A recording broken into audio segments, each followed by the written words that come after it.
Hello students. तो ये हमारा पेयर ऑफ लीनियर इक्वेशन जो चैप्टर है उसका ये लास्ट लेक्चर होगा। चैप्टर कंप्लीट हो गया। अभी मैंने बोला था ना कि कुछ क्वेश्चन आते हैं, एक क्वेश्चन मैं किया भी था प्रीवियस लेक्चर में, जो कि केस स्टडी बेस्ड होते हैं। केस स्टडी बेस्ड का मतलब क्या है कि वो एक रियल लाइफ सिचुएशन क्रिएट करेगा और उस रियल लाइफ सिचुएशन में तुमसे उस चैप्टर के कॉन्सेप्ट यूज करवाएगा। ठीक है, तो जैसा हमारा ये वाला क्वेश्चन है यहाँ पर देखो, हमने चैप्टर पूरा पढ़ लिया। हमने स्टार्ट कहाँ से किया था? हमने स्टार्ट किया था कंसिस्टेंसी इनकंसिस्टेंसी से। ठीक, जहां पे हम ये पता करते थे कि दो लीनियर इक्वेशन के कोई कॉमन सोल्यूशन एग्जिस्ट करेंगे भी कि नहीं करेंगे, और अगर करेंगे तो कितने करेंगे। पहला टॉपिक ये था। फिर हमने नेक्स्ट टॉपिक पढ़ा कि दो इक्वेशंस के मतलब एक पेयर ऑफ इक्वेशन का कॉमन सोल्यूशन कैसे ढूंढा जाता है। तो ये हमने नेक्स्ट टॉपिक पढ़ा, वो भी हमारा हो गया। और उसके बाद हमने कुछ वर्ड प्रॉब्लम की थी। ठीक, और लास्ट वाले लेक्चर में हमने एक क्वेश्चन केस स्टडी बेस्ड भी किया था। ठीक है, तो अभी हमारा ये केस स्टडी वाले ही और आगे क्वेश्चंस हम लोग कर रहे हैं। ठीक है, अब देखो यहां पर एक रियल लाइफ सिचुएशन क्रिएट करते हैं वो लोग और उस पे बेस्ड एक क्वेश्चन देते हैं। जैसे ये जो क्वेश्चन है इसमें क्या कह रहा है, यहां पे बोल रहा है द पाथ ऑफ ट्रेन ए। यहां पे दो ट्रेन्स बनी है। ठीक है, इसको ट्रेन ए ले लेते हैं, इसको ट्रेन बी ले लेते हैं। क्वेश्चन कह रहा है the path of train A is given by the equation x plus 2y minus 4 equals to 0। मतलब जो फर्स्ट वाली ट्रेन है उसके पाथ को इन्होंने रिप्रेजेंट किया है by using the equation x plus 2y minus 4 equal to 0 and the path of the another train, मतलब जो सेकेंड वाली ट्रेन है, ट्रेन बी है, another train B is given by the equation 2x plus 5y minus 12 equals to 0। ठीक है, तो इसका मतलब एक इक्वेशन ये है, ये इक्वेशन इस ट्रेन के पाथ को रिप्रेजेंट कर रही है, और सेकंड इक्वेशन ये है, ये इक्वेशन इस ट्रेन के पाथ को रिप्रेजेंट कर रही है।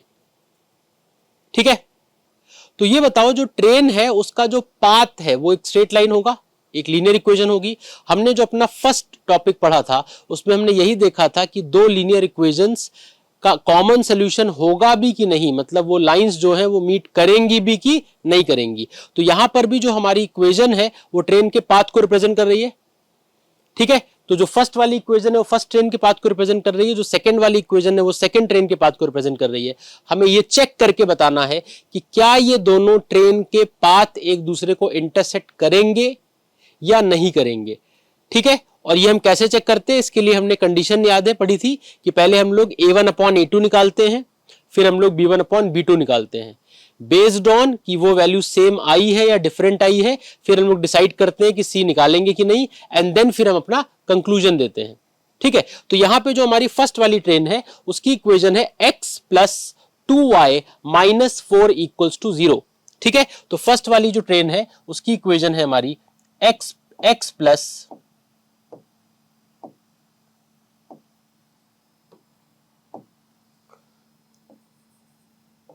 2y minus 4 equals to 0। ठीक है, ये हमारी इक्वेशन है फर्स्ट वाले ट्रेन की। अगर यहां से हम वैल्यूज निकालें तो हमारा जो a1 आएगा, जो x के साथ टर्म है वो a है, x के साथ जो टर्म होता है वो a होता है, तो हमारा जो a1 आएगा वो आएगा 1। राइट, उसके बाद y के साथ जो टर्म होता है वो b होता है, तो इसका मतलब हमारा जो b1 आएगा वो आएगा 2, और y के बाद जो लास्ट वाला टर्म बचता है जो कि हमारा c1 है, तो हमारा c1 आएगा माइनस 4। ठीक है, तो a1 b1 c1 आ गया पहला पार्ट। इसके बाद सेकेंड वाली जो इक्वेशन है हमारी वो है 2x प्लस 5y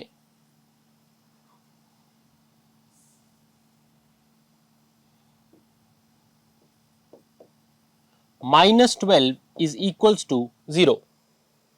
ठीक है, अगर यहां से हम वैल्यू निकालें तो हमारा जो a2 आएगा, क्योंकि 2 है यहां पर, तो हमारा जो a2 आएगा वो 2 आएगा, b2 जो आएगा वो y के साथ वाला नंबर मतलब 5 आएगा, और जो c2 आएगा वो हमारा माइनस 12 आएगा। राइट, अब इसके बाद जैसा हम लोग करते थे कि पहले हम लोग क्या निकालते थे, पहले हम लोग निकालते थे a1 अपॉन a2, फिर निकालते थे b1 अपॉन b2। ठीक है, तो पहले हम लोग यहां पर a1 बाय a2 निकालेंगे। हमारा a1 कितना है, a1 है 1, a2 है 2, तो अगर हम a1 अपॉन a2 निकाले तो a1 bye a2 is equal to देखो a1 हमारा 1 है, a2 हमारा 2 है, तो इसका मतलब ये आ जाएगा 1/2। ठीक है, इसके बाद फिर b1/b2, तो इसका मतलब ये आ जाएगा b1/b2 इज इक्वल टू 2/5। ठीक है, याद है हमने क्या पढ़ा था कि अगर a1/a2 निकाला, b1/b2 निकाला और उन दोनों की वैल्यू अनइक्वल आ गई, जैसे यहां पे आ रही है, दोनों वैल्यू अनइक्वल आ गई, तो क्या करते हैं हम लोग, तो फिर हम लोग C1/C2 नहीं निकालते। a1/a2 अगर b1/b2 के अनइक्वल है, तो इसको देखकर हम ये कंक्लूड कर सकते हैं कि ये दोनों लाइंस मीट करेंगी, इंटरसेक्ट करेंगी, मतलब ये दोनों ट्रेन मीट करेंगी। ठीक है, तो यहां पर हम लोग लिखेंगे since a1/a2 is not equal to b1/b2, a1/a2 is not equal to b1/b2, therefore the two trains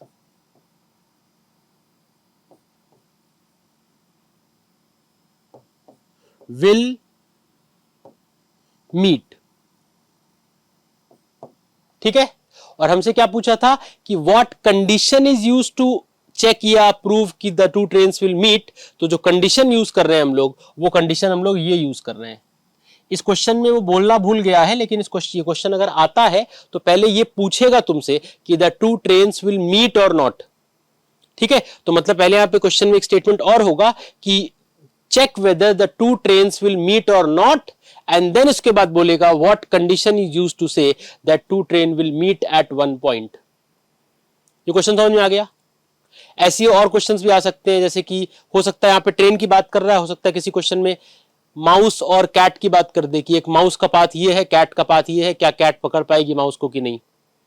ठीक है, इस तरह के क्वेश्चंस आ सकते हैं। मतलब एक सिंपल सी बात है कि वो दो चीज के पाथ को, स्ट्रेट लाइन पाथ को इक्वेशन से रिप्रेजेंट करेगा और हमसे ये बोलेगा कि बताओ कि ये दोनों लाइंस मीट करेंगी या मीट नहीं करेंगी, जैसे यहां पे ट्रेन के केस में कह रहा है। ये बात समझ में आ गई, क्लियर है ये? ओके, अब नेक्स्ट पार्ट क्या है?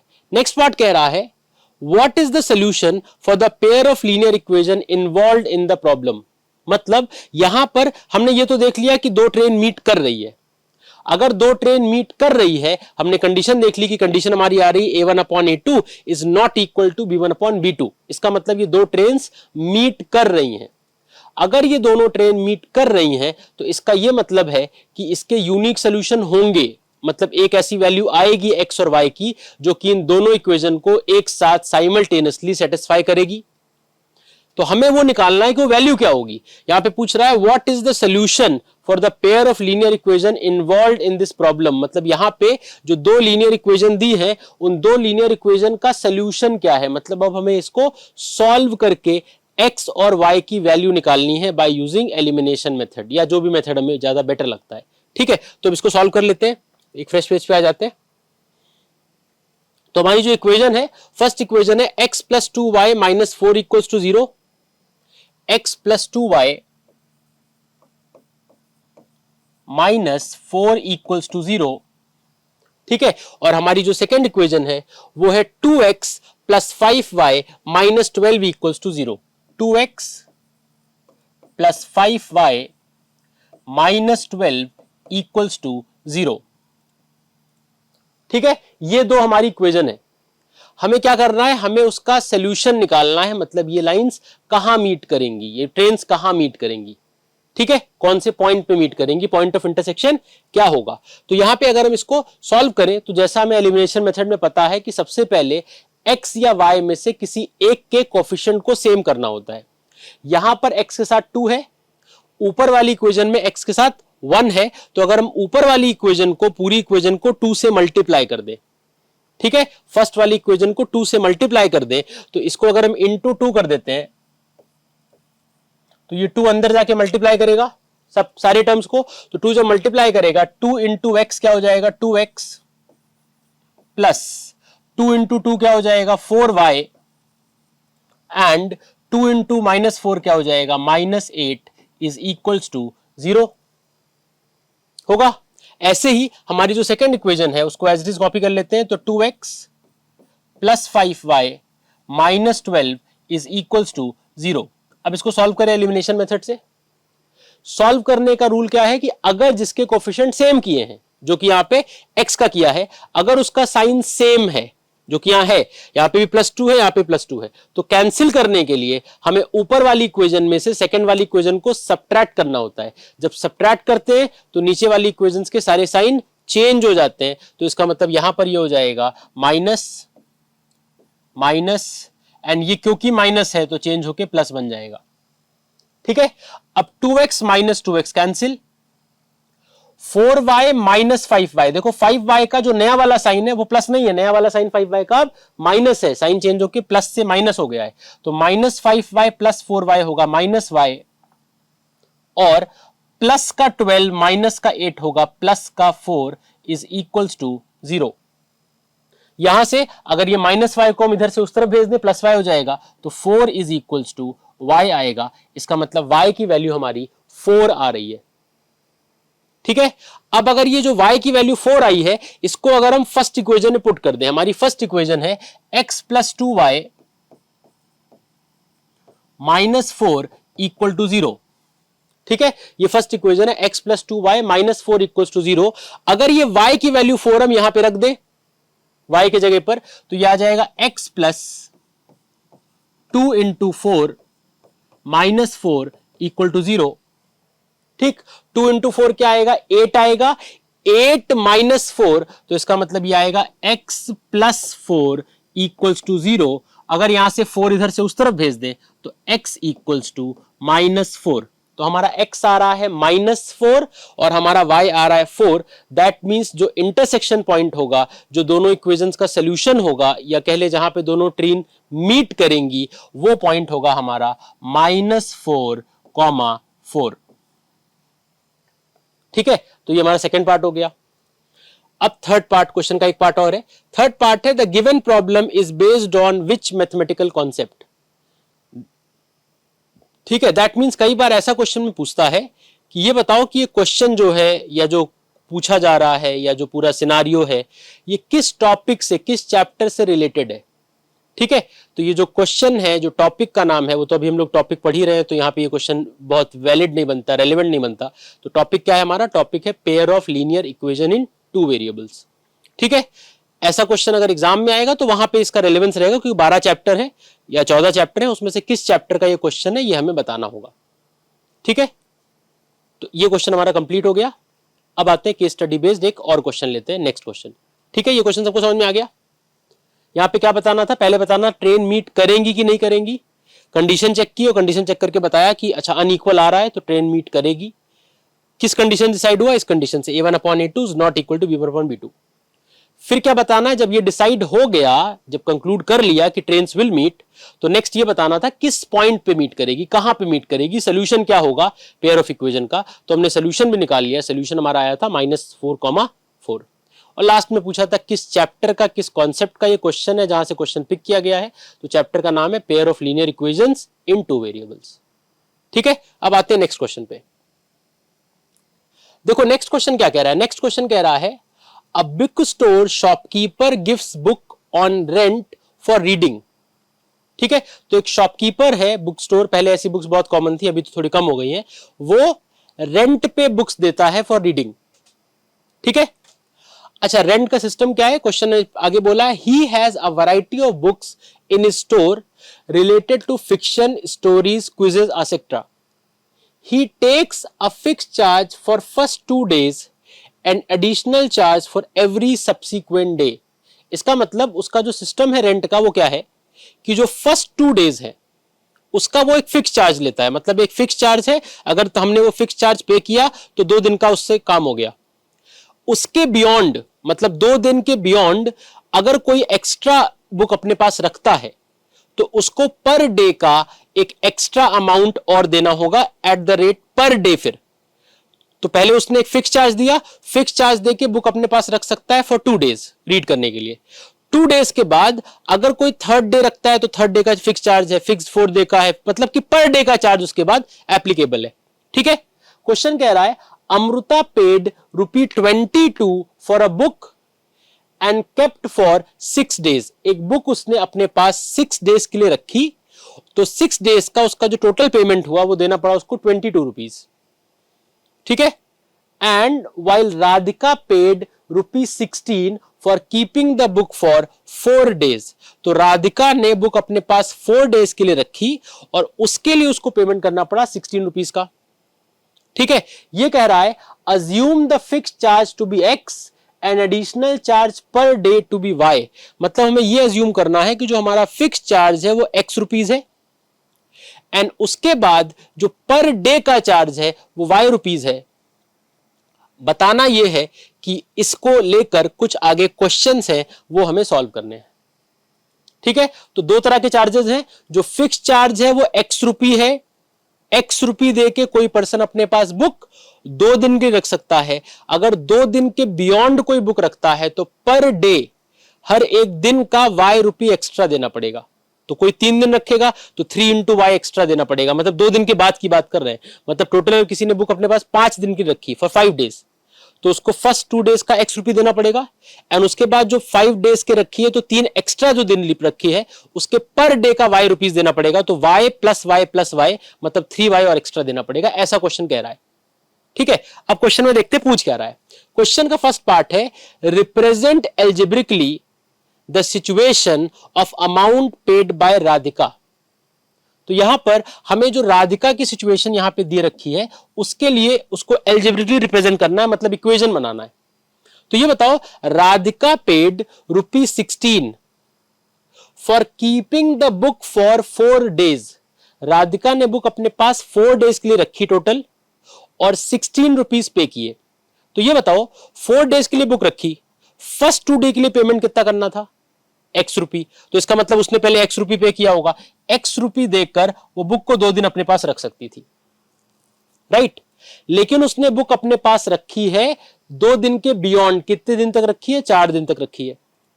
अच्छा 4 डेज में फर्स्ट 2 डेज का पेमेंट तो जब फिक्स चार्ज उसने दिया तो पेमेंट हो गया, लेकिन 2 दिन के बाद जैसे थर्ड डे स्टार्ट होगा तो फ्रॉम थर्ड डे ऑनवर्ड उसे हर दिन का वाई रुपी एक्स्ट्रा देना पड़ेगा पर डे का, और उसने अपने पास बुक रखी है 4 डेज के लिए तो उसको थर्ड डे के लिए देना पड़ेगा वाई रुपीज और सिमिलरली 4th डे के लिए फिर देना पड़ेगा वाई रुपीज। मतलब 2 दिन एक्स्ट्रा अपने पास वो बुक रख रही है, 2 दिन के बाद 2 दिन और एक्स्ट्रा रख रही है और पर डे का चार्ज वाई रुपी है, तो इसका मतलब उसको कितना और देना पड़ेगा, उसको देना पड़ेगा 2y, ठीक है। तो x हो गया फिक्स चार्ज, उसके बाद 2 दिन उसने अपने पास बुक एक्स्ट्रा रखी, उसका चार्ज हो गया पर डे का y है तो टोटल चार्ज हो गया 2y, तो x प्लस 2y और उसने जो टोटल पे किया है राधिका पेड ₹16, तो मतलब ये इक्वल टू किसके हो जाएगा, 16 के। ये बात समझ में आ गई, क्लियर है। अब आते हैं नेक्स्ट पार्ट पे। नेक्स्ट पार्ट कह रहा है represent algebraically the situation of amount paid by Amrita. तो अब कह रहा अमृता की जो सिचुएशन है उसने बुक 6 डेज तक रखी है और एज अ रिजल्ट 22 रुपीज पे किया है, इसको भी रिप्रेजेंट करना है एल्जेब्रिकली। तो अगर उसने बुक अपने पास रखी कितने डेज तक, 6 डेज तक, तो पहले फर्स्ट 2 डे का तो फिक्स चार्ज हो गया, तो इसका मतलब x रुपी हो गया fix charge for first 2 days, plus इसके बाद अगर बुक उसने अपने पास 6 डेज तक रखी है तो फर्स्ट 2 डे का फिक्स चार्ज x रुपी हो गया, from third day onward per day का उसको y रुपी देना पड़ेगा। मतलब तीसरे दिन से लेकर के 6 डेज तक जो रखी है उसके लिए पर डे y रुपीज देना पड़ेगा। तो मतलब y, अच्छा 6 दिन टोटल है, फिक्स चार्ज में 2 दिन का पेमेंट हो गया तो बचे 4 दिन और 4 दिन का पेमेंट करना, हर दिन का रेट है y रुपी पर डे, तो इसका मतलब है 4 डेज का कितना हो जाएगा, 4 इंटू वाई, तो इसका मतलब ये हो जाएगा x प्लस 4y। ये बात समझ में आई, ठीक है। और x प्लस 4y और इसने जो टोटल पेमेंट किया है वो किसके इक्वल होगा, इस वैल्यू के इक्वल होगा, और पेमेंट इसने किया है 22 रुपीज, तो मतलब ये आ जाएगा इज इक्वल्स टू 22। ये सबको समझ में आ गया कि यहां पे x प्लस 6y क्यों नहीं लिया, 4y क्यों लिया, क्योंकि x जो अमाउंट है वो फिक्स चार्ज है और उस फिक्स चार्ज को पे करके कोई बुक अपने पास 2 दिन के लिए रख सकता है।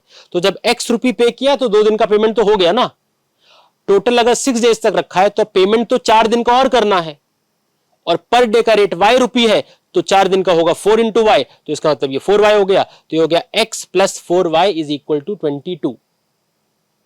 ठीक है, अब आते हैं नेक्स्ट पार्ट पे। नेक्स्ट पार्ट है what are the fixed charges for a book.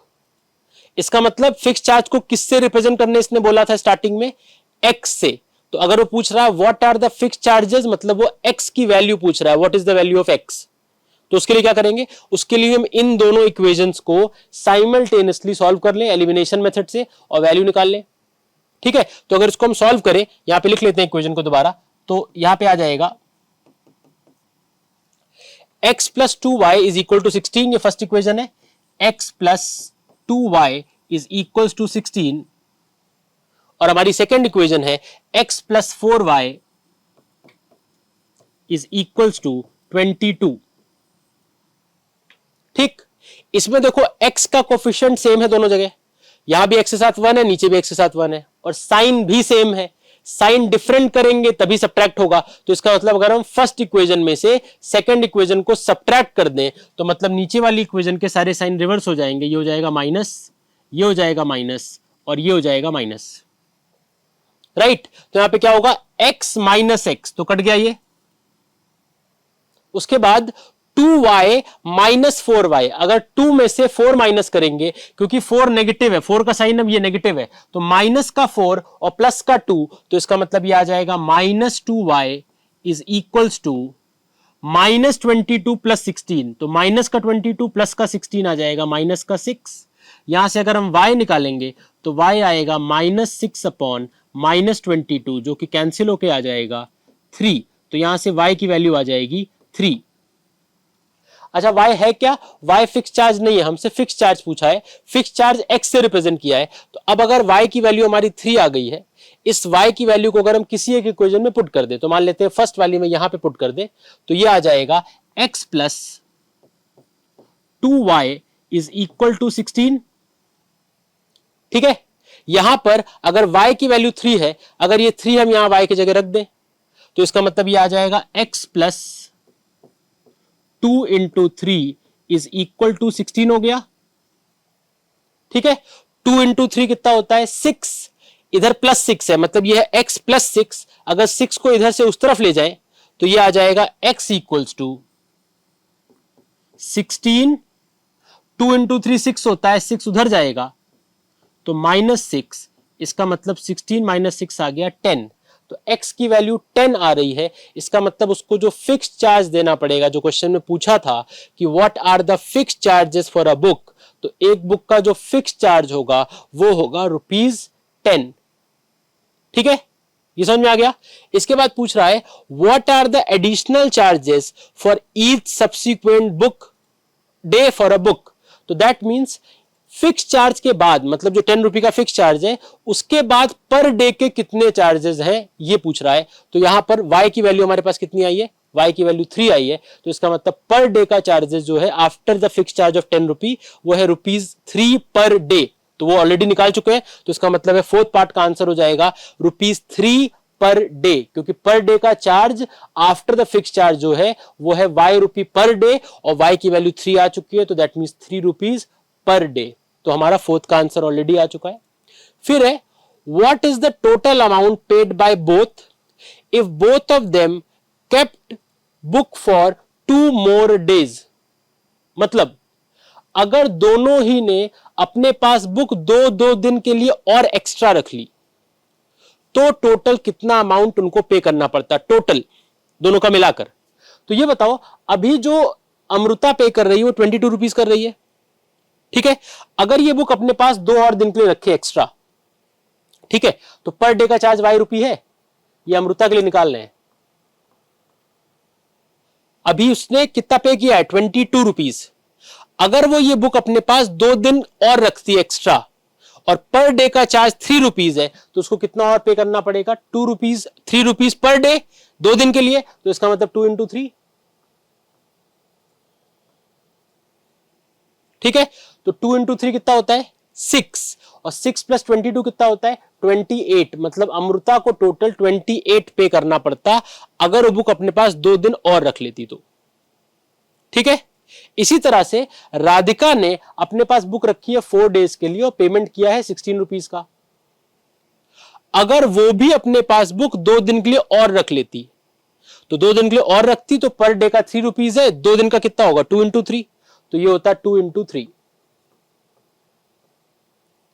तो 2 इंटू 3 कितना होगा 6, और अगर हम 6 को 16 में ऐड कर दें तो कितना आ जाएगा 22। ठीक, तो अमृता का जो टोटल पेमेंट होता वो 28 होता और राधिका का जो होता वो 22 होता।